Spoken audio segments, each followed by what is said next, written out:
السلام عليكم ورحمة الله وبركاته. ازيكم يا حبايب قلب وزة؟ كل سنة وانتم طيبين. النهاردة ان شاء الله هنعمل لكم كشري. حطينا معلقتين زيت وهنحط معلقتين سمنة. هنعمل اول حاجة الصلصة، وهنحط 5 فصوص ثوم مهروسين، نقلبهم في السمنة والزيت كده لغاية ما يوصلوا للون الذهبي. هننزل عليهم بمعلقة كزبرة ناشفة تخلي ريحة الصلصة جميلة، والاجمل واجمل المعلقتين الخل اللي هينزلوا عليهم دلوقتي. مش قادرة اوصف لكم الريحة جميلة ما شاء الله. نحط الخل على الصلصة بتاعة الكشري وصلصة الفتة. القوطة دي كنت مخزناها عندي في الفريزر، لو عايزين طريقة التخزين اقولها لكم ان شاء الله. جبنا بقى نص معلقة توم مهروس، هنعمل دلوقتي الدقة، ومعلقة شطة ومعلقة كمون ومعلقة كزبرة ونص معلقة فلفل اسود وعصير 4 ليمونات، وهنحط معلقتين خل ونحط كوباية مية،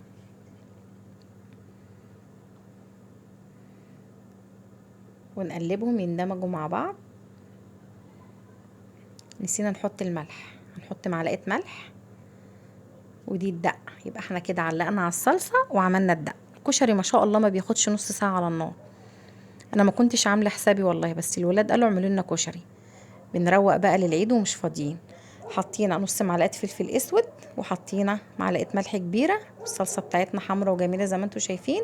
ودي كوباية حمص حطيناها تتسلق عشان نحطها على الكشري. وجبنا قطعنا 4 بصلات كبار وحطيناهم في نص كوباية زيت. طبعا هتقولوا لي البصل كتير، هقول لكم عشان هشيل منه الورد اللي هرشه على الكشري ان شاء الله. البصل بتاعنا اتحمر، شلنا البصل اللي هنعمله ورد اهو. حطينا منديل في الطبق وبنطلع عليه عشان يشرب الزيت منه، ومقروش وجميل ما شاء الله. هننزل بقى بربع كيلو عدس كنت انا غسلاه ونقعاه في ميه سخنه جنبي. هنقلبه مع البصل وهنحط عليه نص كوبايه ميه ونسيبه شويه كده يتشرب الميه اللي احنا هنحطها. الصلصه بتاعتنا استوت حمرا وجميله وريحتها جميله زي ما انتم شايفين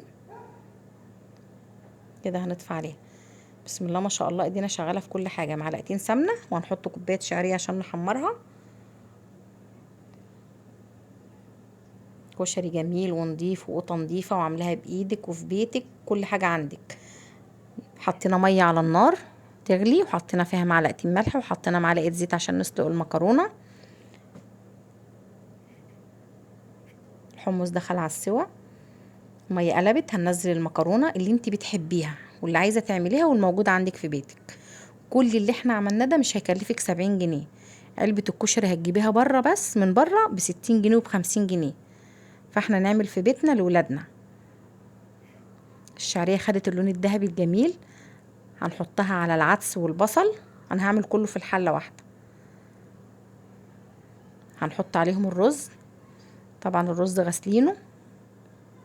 هنقلبه ونحط عليه الملح والكمون، اساس الكشري الكمون، لازم معلقه الكمون. والمكرونه بتاعتنا خلاص استوت اهي، هنصفيها. حطينا ملحنا وكموننا وخشولنا الرز بتاعنا مع العدس مع الشعريه، وحطينا له بقى معلقه صلصه من الصلصه اللي احنا عاملينها بتخلي ريحته وطعمه جميل. قلبناها فيه زي ما انتوا شايفين كده، وهنعقد له نشربه الميه بتاعته يعني، ونحطه على النار بقى يغلي وما يستوي بقى ايه. شفتوا الكمون والصلصه وكل حاجه جميل، شكله جميل ازاي. كل حاجه بقت تمام.